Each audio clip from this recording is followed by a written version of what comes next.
Вселенной есть величайшая сила, способная открыть для нас мир, наполненный бесконечным счастьем. Каждый год миллиарды людей, затая дыхание, ждут 9-й месяц лунного календаря. В это священное время мир становится светлее. Это месяц чистоты души и тела, переосмысления ценностей, единения людей и любви к единому Создателю. Наш путь к процветанию начинается с намерения. В этот месяц, от начала утренней зари и до захода солнца, мы осознанно воздерживаемся от воды, еды и всего дурного, что порой существует с нами каждые дни. Мы обгоняем друг друга в добрых делах, укрепляем свой дух, очищаем сознание и улучшаем физическое состояние. Став примером для себя, ты начинаешь помогать другим. Любое благодеяние излучает яркое сияние.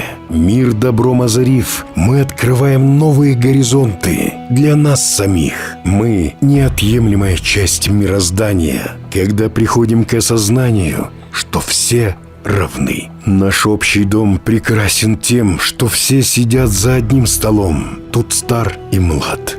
Мы все семья. Сосед не гость, сосед наш брат. Пройдя этот путь, мы ощущаем прилив энергии и новых сил. Объединяя наши усилия, мы становимся ближе, наполняя мир благим. Наш общий путь к процветанию – следовать великому знанию, ниспосланному в священных писаниях.